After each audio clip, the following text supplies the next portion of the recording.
Namaste and welcome to all of you. We will start today's program with His Excellency Ambassador Taranjeet Singh Sandhu telling us how Government of India is promoting startups in India. Let us hear his message. Namaskar. Dear students, I am delighted to attend this event by the India Student Hub on the startup ecosystem in India. It is always a pleasure to speak to the young. I also appreciate the support of the U.S.A for this event. I am sure that you will benefit from the interaction with Mr. Vinod Muthukrishnan. Today's youth is a force to be reckoned with.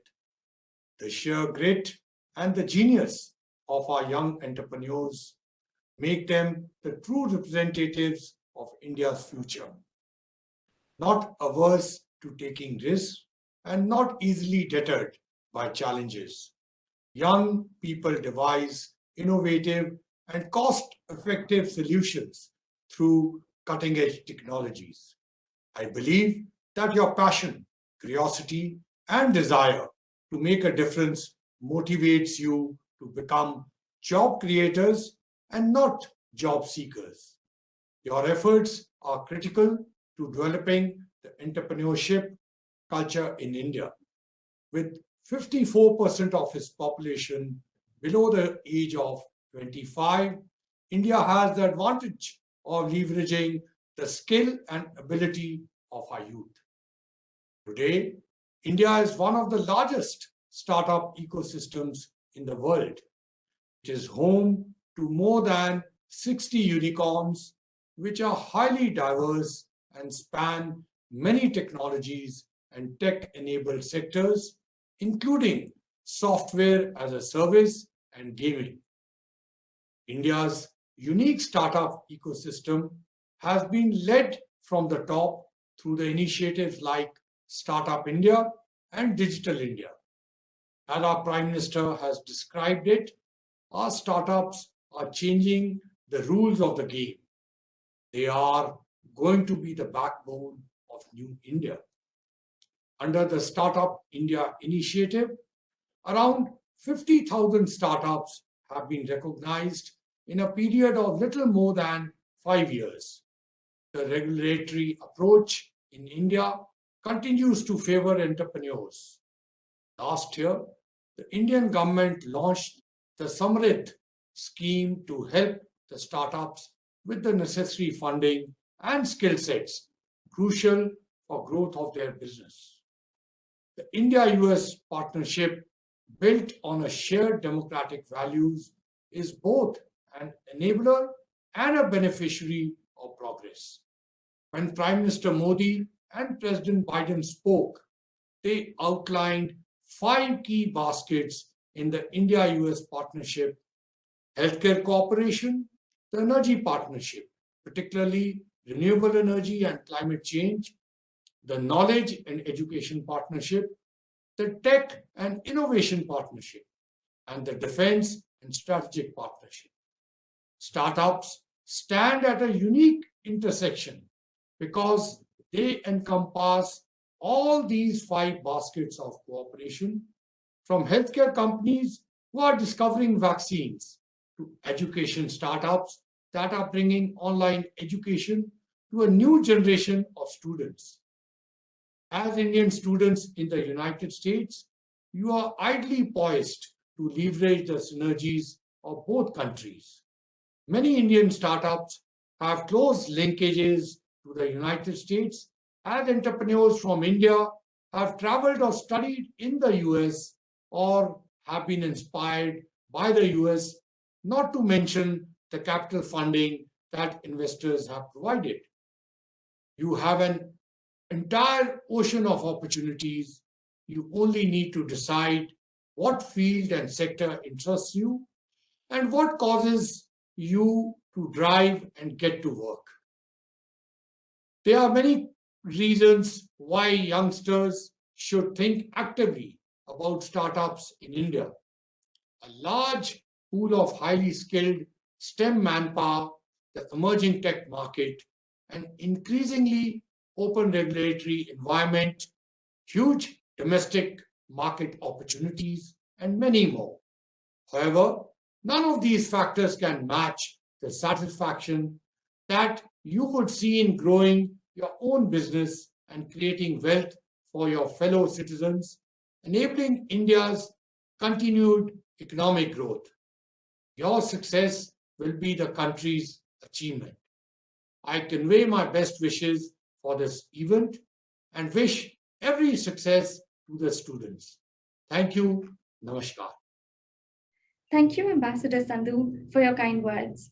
I can't agree with you more that India's youth today has the potential to lead the world tomorrow. I believe that they have the grit and the passion to not just change the rules of the game, but rather to create the game themselves. I have faith in your hopes from this growing Indo US synergy. This partnership is bound to change the world for the better in the field of entrepreneurship and others. The Honorable Prime Minister, Shri Narendra Modi, has also conveyed his belief in the budding Indian entrepreneurs. He affirms that no power in the world can stop the country whose youth starts moving ahead with the thinking of nation first. As India celebrates Azadi Ka Amrit Mahotsav, the world is looking at us with hope and aspirations, and our youth plays a key role in ensuring that we continue our momentum. Again, extending our warm regards to you, sir, and thank you. This event, encouraging startup culture in India, has been organized by the Embassy of India at Washington, D.C., and the U.S. India Strategic Partnership Forum being brought to you by the India Student Hub. I am yours truly, Manvi Bansal, an undergraduate student at the Keenan Flagler Business School at the University of North Carolina, Chapel Hill. And I have a very special guest with me today, Mr. Vinod Muthukrishnan, a sailor, a strategist, and an entrepreneur. Mr. Vinod has worked in diverse and challenging environments, from spending 9 years in the Merchant Navy to leading as a core promoter in a high energy, mobile first financial technology startup, and finally founding his own company, Cloud Cherry Analytics, a tech venture started in Chennai, India, and based in Salt Lake City, Utah, with offices in Singapore, India, and Malaysia, and a global client base. CloudCherry was acquired by Cisco in fall of 2019. Today, he's the Vice President and Chief Operating Officer at WebEx Customer Service at Cisco. He also works with SaaS Boomi, a founder-led platform to help the next generation of Indian SaaS founders and their companies go global. He's also the co-chair of the U.S. ISPF Startup Connect, bringing two of the world's leading democracies and tech ecosystems together. Thank you for joining us today, and I eagerly look forward to our conversation. Thank you, Manvi. Absolute pleasure to be here. So before we start, I wanted to ask you, how should I address you as Sir, Mr. Vinod, whatever you feel comfortable with? I think, startups by Genesis are supposed to be meritocratic, and the startup culture essentially is about being respectful, but at a peer level. So it doesn't matter if you're the CEO or the intern or whoever, you use everyone's first name. So that normalizes how you interact with everyone. So I would prefer that you call me Vinod. Okay, perfect. Thank you, Vinod. Manvi, absolute pleasure. Thanks for having me over. Obviously, anytime I get a chance to talk about startups, the Indian startup ecosystem, I'm absolutely ready. My opening remarks essentially want to make sure that the student diaspora that's listening to this gets the real story behind the glitz. Now, when you think of startups, especially in 2021, 22, in this period, all you hear about are billion-dollar valuations. I think you've heard the term unicorn more often these days than you heard when you were a kid, and you actually believed in unicorns. And you think about glitzy offices, billion-dollar valuations, hundreds of millions of dollars of capital, and essentially think of it as this super glamorous thriller-minute ride. Now, I'm not sure about glamorous, but it's surely a thriller-minute ride. But I want to make sure that everyone here is educated on what it takes to essentially build a startup. Now, India obviously is home to one of the largest startup ecosystems in the world. I think we have something like 60,000 startups, 2 to 3 startups being created a day, and all for good reason. Now, a startup essentially is created by whom? Now, I've seen many kinds of founders. One startup was founded by my friend's son, who's 18 years old, which is incredible. I've seen startups created by execs in large companies who confront the same problem again and again and again and say, look, there has to be a better way. I'm going to create a company to solve this unsolved problem. Startups are created by people who've been founders before. A lot of founders who try a startup and fail learn invaluable lessons and they start again. And very importantly, with all the growing startups we have in the ecosystems, startups are also created by people who've worked at startups. If you see the last 100, at least B2B SaaS startups that have been created, I'm pretty certain at least 50 of the founders worked in some high growth startup where they learned the tricks of the trade and said, I'm going to use these skills and I'm going to apply them and create my own startup. So there's different kinds of startup founders. What kind of founder do you want to be? The good thing is that there's never a better time to start. The technological, the commercial, or even the risk appetite perspective, barriers to entry to starting a startup are almost zero. And if you have an idea and if you have the will to do it, this is probably a good time to do a startup. But I also want to take a moment to give you a little peek into what life inside a startup is all about. Now, I joined a startup fresh out of the Merchant Navy. I didn't even leave the Merchant Navy to join the startup. I was on leave. I had 3 months of time. I met my classmate from school, who I consider a personal mentor. And he said, hey, this is what we're doing. Sounds super exciting. And I said, hey, I'd love to be a part of this. And he said, why don't you come in and see what you can do? And I had 3 months of leave. And the gentleman's agreement between us was, look, if I really crash and burn, at the end of 3 months, we'll shake hands, still remain friends. I'll go back to ship and nothing would have changed. That 3-month experiment or internship, I was 26 at that point in time, or 27, I forget, lasted for 7 years. And I just never went back to sea. So it's not that I quit the Merchant Navy one fine day, it just happened.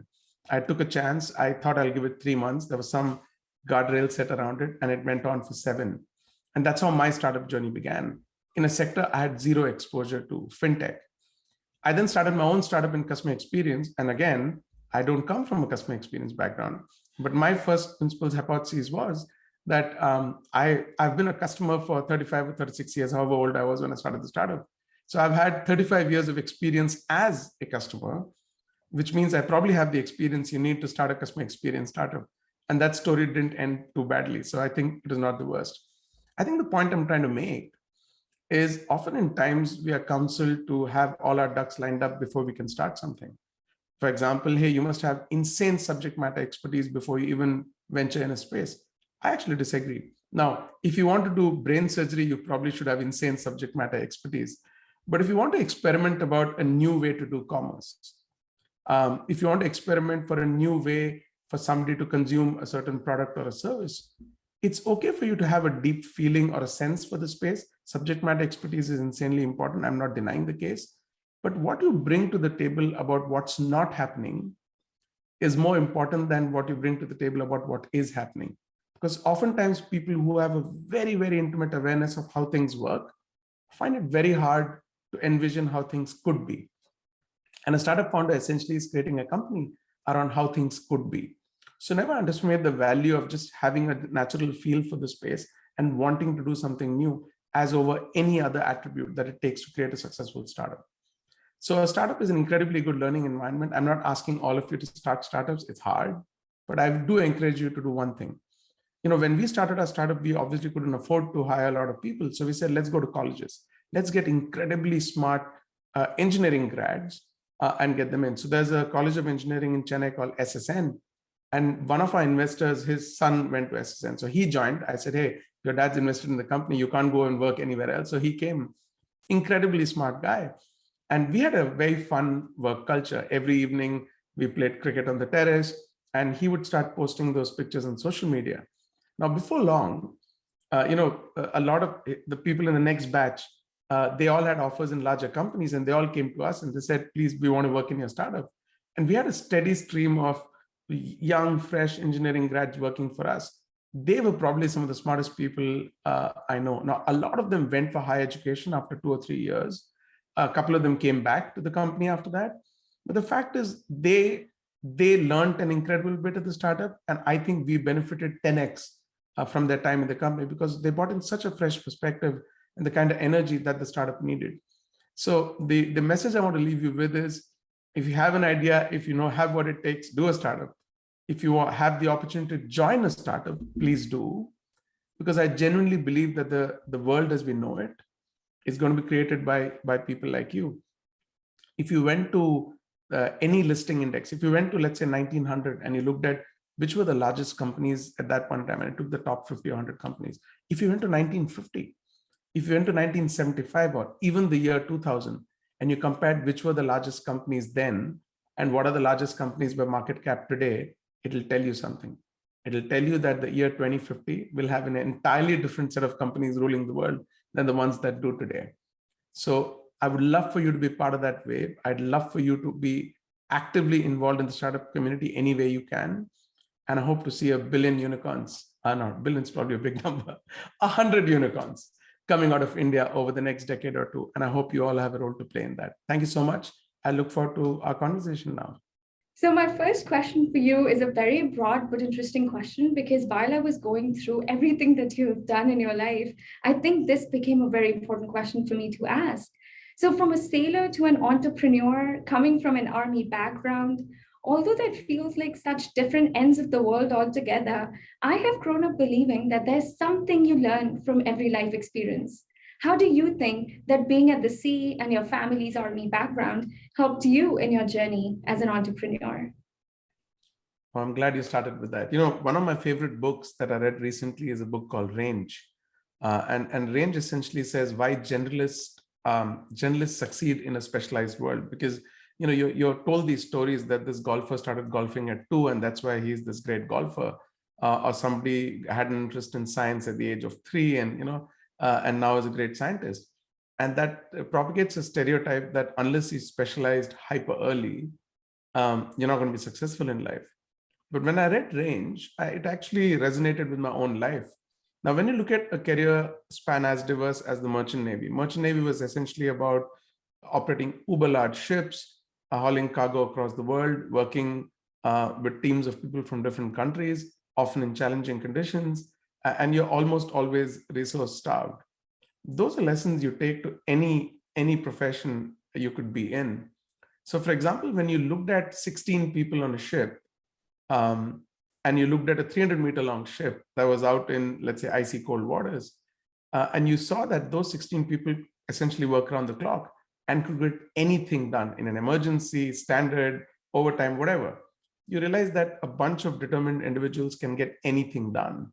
And that's not a life lesson that doesn't apply to any other field. Much later in life, when I was running my own startup, there was a point in time where I remember very vividly, I didn't have money to pay salaries. And I remember on the 2nd or 3rd of the month, I sent an email to the team and I said, hey guys, salary is getting delayed. Give me a few more days. By 7th or 8th of the month, I was in serious panic mode because I had no idea where the money is going to come from. And I didn't have the urge to go to office because I'm like, all of these people, they have mortgages to pay, they have bills to pay, they've joined me with so much hope and faith. And I'm going to go in there and they're going to look at me with disappointment. So fair enough, I still have to show up. So I did. And I go into work and I've never seen the workplace with more energy. Everyone's going about their thing, everyone's normal, nobody's looking at me accusingly. And it reminded me of what happened to me many years ago, that a bunch of motivated individuals can accomplish anything. We ultimately did create what I feel was an incredible company.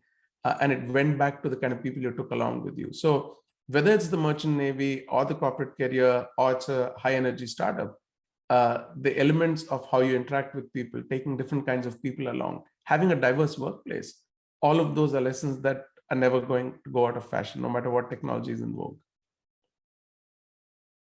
Yeah, that was a wonderful answer. Thank you for sharing that. And I know you mentioned the importance of people and the importance of people in your startup and how they supported you, they stood with you. How important do you think is the role of mentors for entrepreneurs to pursue their dreams of creating startups? I believe you had a very strong support system in terms of your family, friends, and investors. Can you tell us more about that fascinating aspect of your journey, please?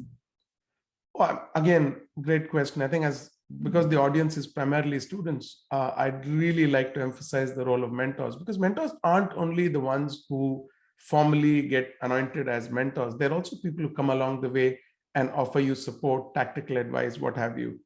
Now, my life was shaped by mentors because, when I came out of the Merchant Navy, as much as a diverse background is helpful. The fact is, when you come into a fintech startup and you know nothing about finance, you need mentors.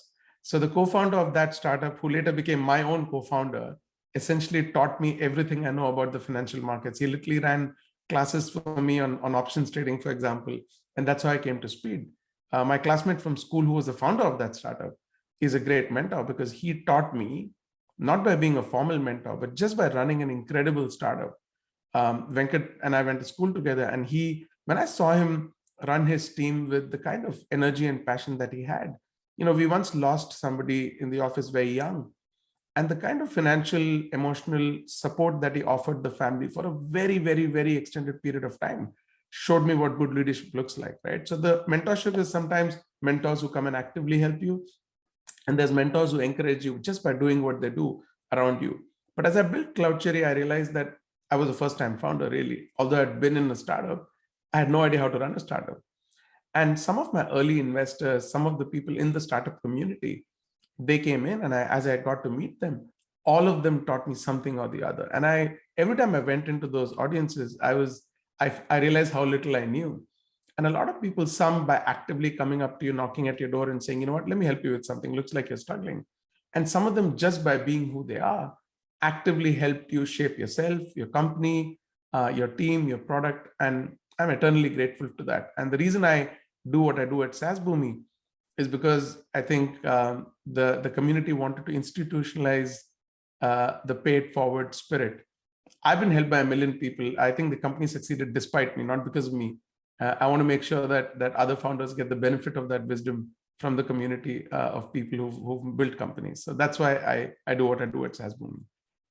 Well, that's so great to hear, because you talk about your mentors, but now you yourself are a mentor to many, because you're the co-chair of the U.S.A Startup Connect. Can you talk about a little bit about that platform and how you got connected with them, why you think you got connected, what is the purpose? The first thing, if you get to do anything with John Chambers, you just do it. so if John says, do something, you question the motives later. So, the chance to be on the U.S.A platform was an incredible privilege for me. I love the leadership of Mukesh and Gaurav. I think it's a phenomenal organization. Now, we agreed on something that I think everyone here should know, especially students who are studying in the US. We all agree that the US-India relationship is the defining relationship of the 21st century. And it's going to be powered by startups. As larger companies constrain themselves and have other pressures, startups are growing. We did a very interesting study with our own member startups. And we found that for every Indian entrepreneur who came here to the US on an immigrant visa, created 40 jobs in the US at 3x the US median average. So that is incredible. But for every job created in the US, they also created 8 jobs in India. So every visa yielded 40 US high-paying jobs, which yielded 320 domestic India jobs. And that is the framework of a win-win relationship. And that is why I'm so involved in the U.S.A SPF. So Umesh, who's the founder of an incredible startup, Unifor, is the chair of the program. I'm the co-chair. And the reason I joined was because some of us made the transition. We learned along the way how to make the transition from India to the US. We learned how to balance your India and your US operations, and how to build a global company headquartered in the US with massive roots in India. And we wanted to make sure that, again, in the spirit of learning and sharing, we institutionalize some of the learning. We help other startups on the same journey learn from us, as we learn from startups like Freshworks, who went public. So, the thing with mentorship here in our realm, at least, is it's bidirectional. I have startups, I've invested and I mentor some startups who are very, very young. And sometimes they come to me for a certain problem. And then I ask them, hey, what are you doing about the problem? And when they tell me what they're currently doing, 9 times out of 10, I'm like, geez, what they're doing is probably better than what I would have done. So mentorship, in the startup context, is very bidirectional. It's not a sign of modesty that, oh, I learned from the companies I mentor. The honest answer is 9 times out of 10, they know more than I do about the things they're asking me about. So that's what U.S.A SPF wants to do: create a community of companies that are very fast growing, work in the US-India corridor. We brought an incredible set of founders together. And sometimes we just sit and discuss issues that affect us, like hiring, scaling, culture at scale, and we all learn from each other. So that's the best group. where it's not single directional. It's not somebody standing on a stage and giving speeches and mentoring people. It's a community which self-learns, teaches each other, and essentially gets better together. And that's what we do at USSPF. Yeah, absolutely. And as you mentioned the US India synergy, I had a quick question about that. So you founded Cloud Cherry Analytics in Chennai, India, in February of 2014, and it was bought by Cisco in October of 2019. So it technically came to the US. So given the recent timeline of your venture and the inclusion of India and US, both these countries, how do you think that the current startup culture in India is, and how did that help you establish your business? So I think there's something very unique happening in India. You see, when you look at I don't know if any of you have read about the origins of Silicon Valley. No one person created Silicon Valley, right? So you had obviously great weather, which doesn't hurt, which takes a lot of people here. You had education, Stanford, Berkeley. You had a company like HP that came in and set up, and then you had a few more factors. And that's the melting pot in which Silicon Valley was created. So what that tells you is that no single entity or force can create a wave, right? It has to be a mix of things. So what does India have? And it's a homegrown philosophy of mine, but bear with me as I tell you this. The first wave after independence, we essentially exported intellect, right? The best, smartest people, our doctors, our engineers went abroad because that's where the opportunity lay. In the second wave, we exported services, right? And I always say the first wave was intellect, the second wave was property. We built the property for others, right? So others had the intellect, they told us what needed to be done. And I think it's very important for us to acknowledge what the IT majors did for India. They brought tech to India and they shone a light on the fact that you can build world-class things in India, but they were built for others. Now, the third wave is the confluence of these two waves, wherein the intellect and the property came together. And now we're finally creating IP. We're actually creating products for the world. And that's a massive tectonic shift in India's place in the world. Now, it can't happen alone. So you've got people who were abroad who came back, people in India who have just insane entrepreneurial energy. You've got a ruling dispensation that's promoting startup initiatives. You've got reforms happening that are incrementally making it easier to incorporate a company. It's work in progress, but it's happening. I think that's super important to acknowledge. You bring all of these together and you have a very, very vibrant startup ecosystem. So that is why we are where we are. I think we're in day one. I know when you hear about startups, you see all the big news and you think we have a very mature startup ecosystem. I think it's still early days. And that is why what we do in India with things like SaaS Boomi become incredibly important. I don't think there's any other ecosystem on the planet, and I'm happy to be proven wrong, where there's such an active and conscious effort for founders to pay it forward and help each other. When someone is and my specialization is only B2B SaaS, right? So I'm not talking about B2C companies at all, out of ignorance for the most part. Now in B2B companies, a company that's at 10 million of annual recurring revenue can teach 1 million lessons to someone at 1. Someone who's at 20 can teach lessons to someone who's at 5. So you could be 1 or 2 or 3 years ahead of another founder in a journey, and you can give down invaluable lessons. And with SaaS Boomi, this is truly becoming a structure and a program.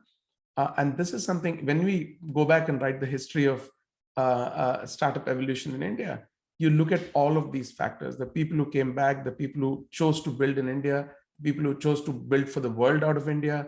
When you look at initiatives like SaaS Boomi, all the founders who volunteered, and then you look at, hopefully over a period of time, more and more and more recognition of the startup ecosystem with things like Startup India, with better tax laws, better regulation around startups, you'll realize that that is how we created India's moment in the tech sun, so to speak. Yeah, I also have a huge faith in India's startup culture and the booming power of the youth, which is going to lead the world tomorrow. But I recently read an article how India became the land of 1 billion entrepreneurs by Alam Srinivas, and you will be amazed to hear this. So India ranks second in the overall entrepreneurial spirit index, way ahead of US, Germany, China, UK, Korea, and Brazil. 91% of Indians have the desire to start a business, and 78% out of those even say that they have the required resources with them. But according to the Global Entrepreneurship Monitor India report of 2016-17, only 5% of Indians actually manage to establish their business, which is to say their business survives for longer than 42 months. So, being an entrepreneur yourself, why do you think this stark gap exists and what can be done to bridge it? Okay, so I think this is incredible data, and that makes me wonder why this massive disparity between people, the number of people willing to start up and the number that succeeds. And I think the answer lies in something I said before. So first thing first, you can't create energy and spirit, right? I can't force you to be excited about this conversation, for example, right? You're either excited or you're not. Now, the fact that Indians have such an insane entrepreneurial energy is seen everywhere, right? You walk around in India, I don't think in any other country are people hustling, and I say it in the best possible way, as much as they do in India. And that is incredible. So you've got an ingredient that either naturally exists or it doesn't, and India has it, right? So that's incredible. You can't create that. Now, what do you do with it? How do you create success on top of it? I genuinely believe that many aspects of building a company do not need to be figured out first principles. So for example, let's say you're a software company, you're based in India, and you want to sell remotely to the US or anywhere in the world. I think there are enough companies in the ecosystem who've learned exactly how to do it right. Now, obviously, there's learning and evolution for your business that may not be one-on-one from that other business. But the fact that, through platforms again like SaaS Boomi, the fact that this knowledge is being consolidated and being passed down to other startups in very, very structured form actually ensures that their learning curve is not as steep as the one who initially pioneered that learning. So I think first principles need to be saved for places where you really need to figure out a unique solution to a problem. But many things like scaling sales or marketing or customer success or some of the other things actually can be taught in a peer community, and that's what SaaS Boomi does. Now that unfortunately doesn't extend to all industries, and I think what we will really, really benefit from is more structured, paid forward communities in each aspect of business. So for example, if you're in the import export business, you learn so much over the years around the nuances of how to make your business work. It'll be incredible if each industry could form its own community and pay it forward, because the lessons that you've learned over the years, if they're passed down in structured form to somebody else, it saves them years of effort. It probably ensures that more than 5% of startups last beyond that 42-month period that you said. And I think it's not just startups, right? It's any venture essentially. Because I think one of the hardest decisions anyone makes is to choose to be a solo venture owner, right? Because you're giving the best years of your life where you could be working, making money, maybe having a very secure, comfortable life. When you trade that to start your own venture, I think it's a massive leap of faith. And the ecosystem, your own community needs to support it. And I think the best form is not to look to saying the government has to support us. It is for the peer community itself to come together and say, let's encourage more people in our field. I think SaaS at least does that really, really well. Can we do more? 100%. But I think that's a model I would say should be emulated everywhere for peer-to-peer learning. One interesting point you mentioned, although everything was interesting, but there's just one point that kind of stuck out to me a lot, and that is taking that leap of faith. So being a 21-year-old myself, I know that it is a hard two-way road, right? Like, do you want security in life, or do you actually want to take that leap of faith at 21 and then think about what you would be doing at 27 and what you would not be if you would choose to become an entrepreneur? How did you take that leap of faith, given that you were already in a very secure career in the Merchant Navy? How did you choose to diverge, and then how did people around you react? How did you get over it and like finally make that decision? Many years ago, I did a TEDx talk on risk, and in risk, I actually said, why is every new venture called a leap, right? It has such a negative connotation. It's like, and I said it myself, right? And a leap indicates that, once you're out, that's it, game over, right? It's either going to be safe landing or you break your legs. And essentially, risk has such a negative connotation in our lives, right? Here's how I weigh my risk reward. And mind you, I didn't get it right.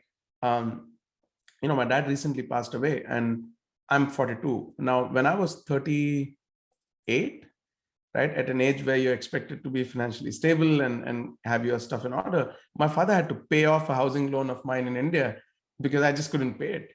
Because I was running a startup, I was paying myself what I was supposed to pay. And at 38, my dad said, you know what, if you're not paying the loan, I'll pay it out for you.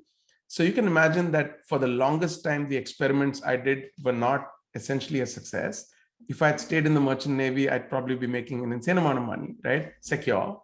But I chose to take that chance, and I still don't know the exact answer, because it's very wrong to tell someone, hey, just please go and take a risk, right? Because I don't know what's at stake for you.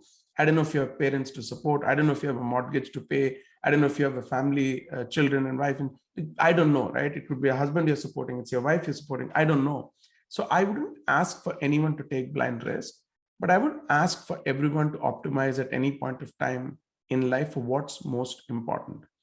And you usually go out and say, look, there are these 3 or 4 or 5 things, and the list cannot be longer than that are super important, and you stack rank them.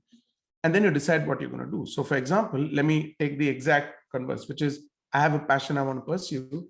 And let's say, for example, I have to, support something financially. I don't want to put connotation around that. Now, at this point in time, it might be that this year is super important. The money is incredibly important and I can't take a risk. And you might prioritize being in a secure job then, right? At some point in time, you'll realize that, you know what, the time is right for me to flip that order. There is something I'm incredibly passionate about. And I think the time is right. I have a 3-year, 4-year sort of a window to experiment with this. I don't have the same pressing concerns I did maybe a couple of years ago, and I'll probably do it. Now, the reason I'm giving you such a vague framework is because it's very easy to take someone to battle and say, just scream and shout and get all super excited and take the plunge, so to speak. The reality is, startup founders are actually not risk takers. They're actually in the business of active risk avoidance, and that's the thing most people don't get. Your job as a startup is to build a real company, real revenues, a real business, something that will last even beyond your time. So you're essentially mitigating risk at every step along the journey and creating something for posterity, right? As opposed to a risk taker who'd be much more cavalier, which is like, we're going to swing for the fences. If it works, it works. If it doesn't, too bad, right? That's not how 99% of the startup founders I know are. They actually are very risk averse. So while startup is risk, the way I would look for you to take that risk is to take an approach of how do I mitigate risk? Like, for example, do I have the 3-year runway I need to embark on a startup, right? At least for the foundational period. As you build your startup, how do I make sure that I get to revenue soonest, right? And I don't ideate forever and kill my startup. When you get to revenue, you think about, okay, what's the risk mitigation? I have 3 customers. How do I keep them so that they form the base and I use that to scale my startup, right? If access to capital is available, how do I capitalize my company so that I have the money to grow my business? None of these are risky moves, right? These are all risk mitigation moves. So that's how I would look at my advice around risk. Do not take it blindly. Know what you're doing. And at all points in time, there'll always be uncertainty where you're not sure of the outcome.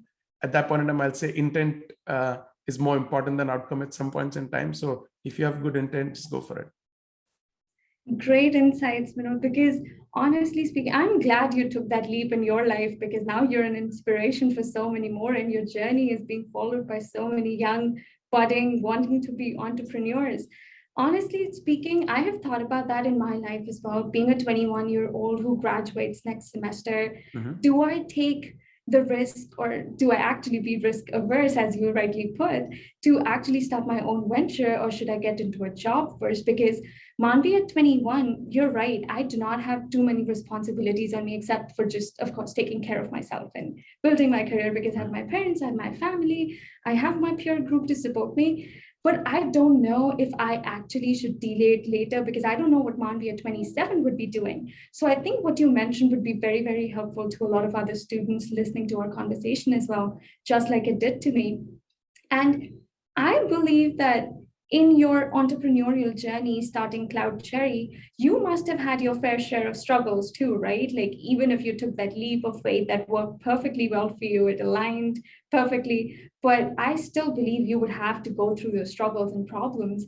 I'm curious to know a little more about how that transition from a little child to a gangly teenager came about, and if you could stress the importance of failure, not per se promote failure, but how to deal with it while starting your new company. This would definitely encourage young entrepreneurs to not give up on their dreams.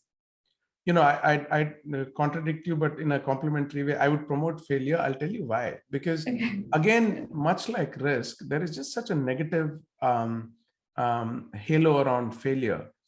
When someone fails, it means they tried something that was out of their comfort zone, probably out of their capability set, probably hadn't been tried before, right? And we have to celebrate it, because for every mission that went to the moon or Mars or whatever, there were failures, right? And if everyone said we are only going to launch a mission into space when everything is right and there is zero chance of failure, let me put it this way, then the chance that that mission fails is very likely, because there's just no way to know. So I think failure should be celebrated in the right way, right? Which is not if you're cavalier and you sink your company because your expense accounts were inflated, right? That's not the right approach. So I think failure should be celebrated in the right connotation. So when I told you the story about not being able to pay salaries, ultimately, many of my friends angel funded the company in the first year and a half. And obviously around 12th, 13th of the month, I met a friend who heard about what I was doing and said, hey, can I be part of your journey? And I said, yeah, of course, you can invest in the company. And they invested some money, and that paid that month's salary, right? So there is great value in knowing that you failed. I did fail. My job was to remit salaries to everybody on the first of the month or the last of the month. I didn't till the 17th. So I think it's important to acknowledge the role of failure. Now, failure also can be put in some framework or structure, in the sense, even if your company is doing really well, you do want to keep room open for something highly ambitious, something very risky that is prone to fail. Because, when you have nothing to lose, obviously you should take, whatever chance comes your way. But when you have a lot going for you, it actually gives you the cushion to experiment and fail a little. So there is never a bad time to fail. So let me put it that way. But now let's come to the students themselves.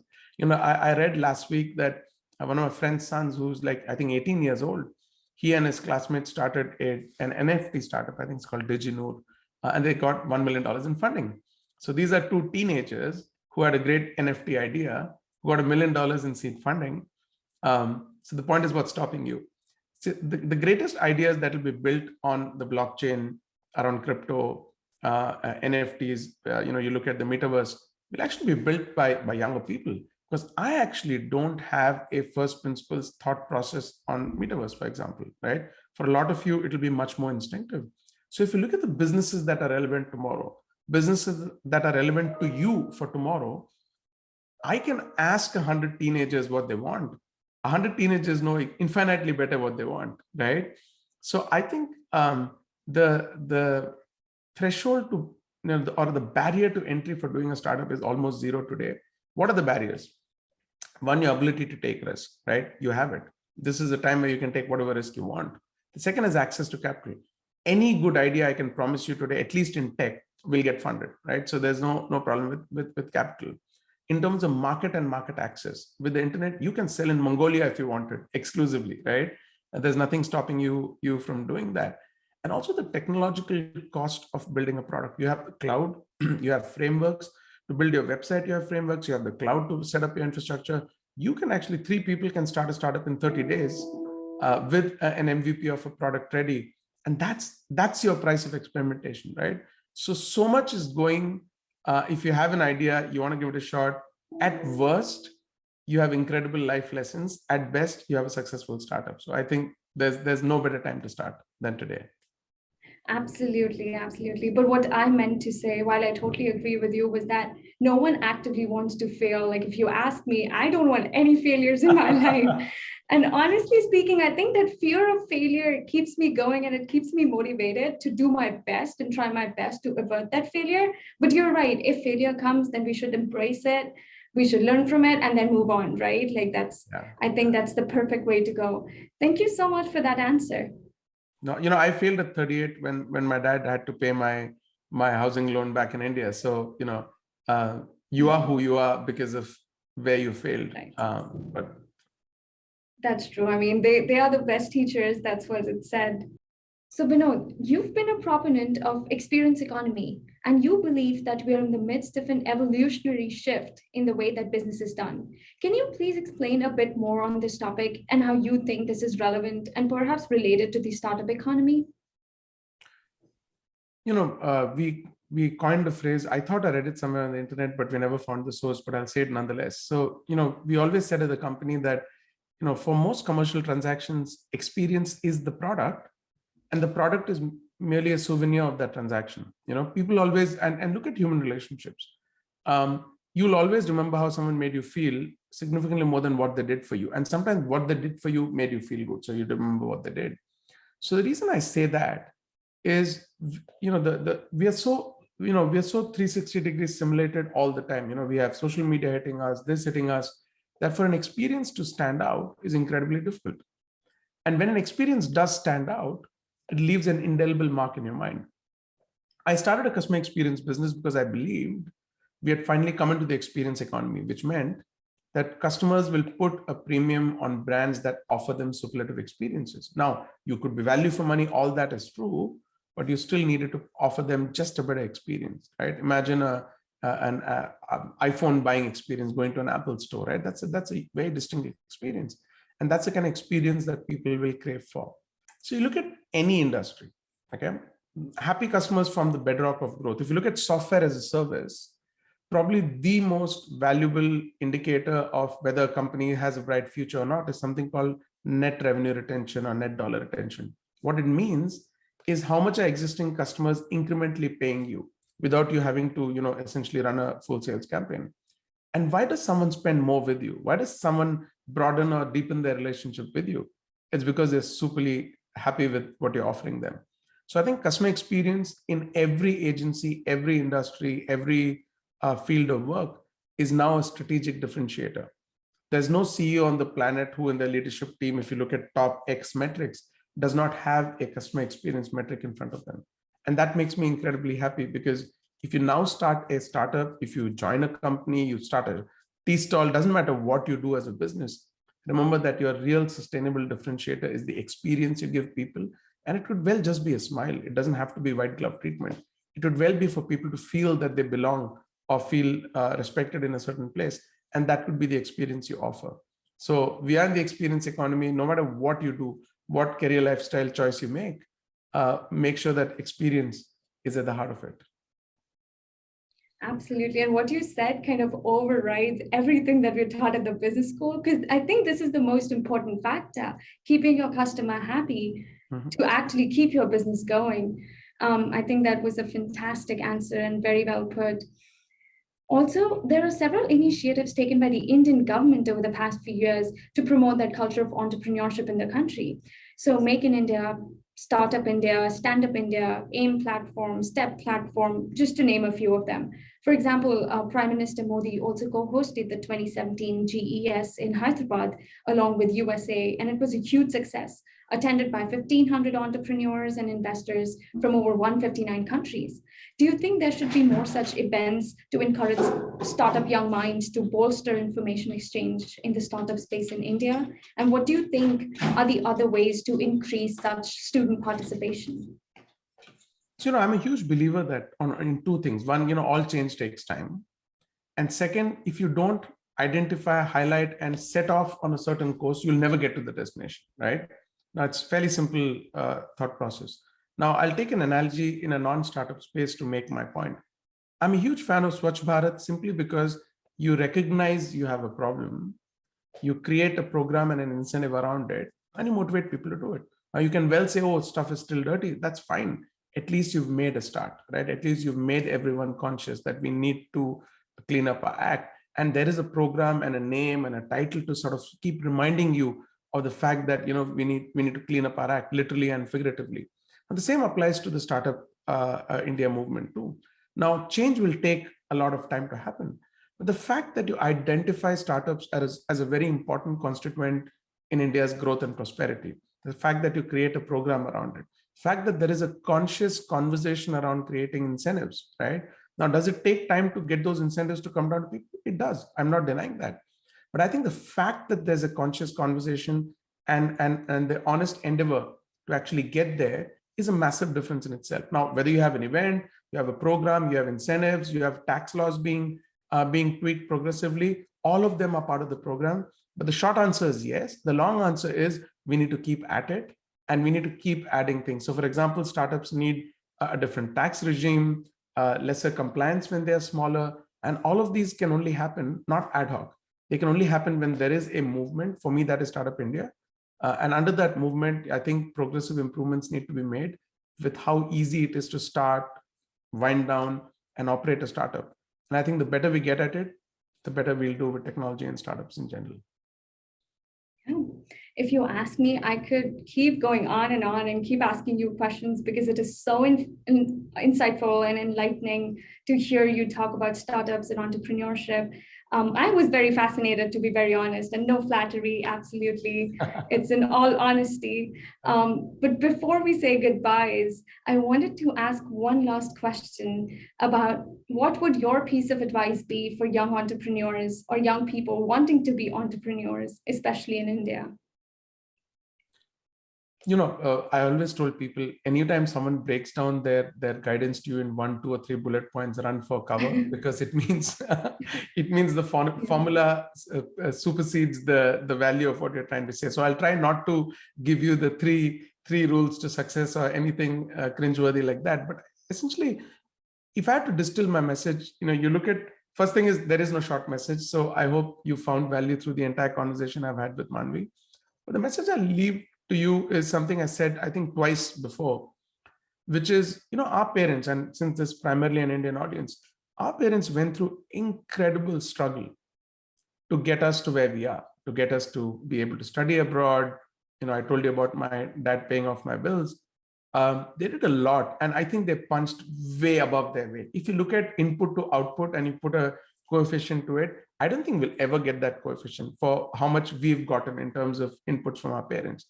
Now, why am I telling you this? Not to make a sappy story. The fact is, thanks to all of that, you're at a point wherein you're either having a global education. Even if you're in India, you probably have access to world-class education, right? What you do with it makes a big difference. Now look at the ecosystem around you. All the barriers that existed to doing something, be it pursuing your passion, starting a company, joining a startup, even pursuing a career in a large company, all of those are open to you at a level that was never open to our parents. So all I would tell you is there's just an incredible opportunity out there. Don't be driven by when people give you dogmatic advice. This is the time for you to do what you genuinely think you're good at, because oftentimes when you do something that you genuinely have an interest for, you're usually good at it. And when you have interest and you're good at something, no matter what you do, you have a fairly prosperous life. So I would not put it in terms of what makes money and then are you good at it and do you enjoy it. See what you love doing, find a way to be good at it, and that usually comes naturally, and you'll realize that it's probably a good financial decision for you to make. And the last thing I want to leave you with is non-education related. My only regret today, which I solved by going to the Merchant Navy, of course, was that I didn't travel more. So you're young. If you get a gap year, take that gap year. If you get time to get off the treadmill and go and explore the world and discover new things, please do it, because you're only 18 months, you're only 19 months. What you need to do this year cannot be done when you're 40, and that applies through to 40. So go and live your life. Being happy, I think, is foundationally important. And that's my parting message to you. So thank you so much, Vinod. That was a wonderful answer and an even wonderful conversation that we had. I am taking back a lot from it, and I hope our audience did so too. I hope it encourages many more people from our audience to actually start their own startups with the idea of nation first, as our Prime Minister rightly put, and as the ambassador initially said. I think that is very important to be done. And I hope you have a wonderful day and hope your company achieves much more in the future. And then we invite you back again. Always happy to be back. Thank you so much. I really appreciate the opportunity.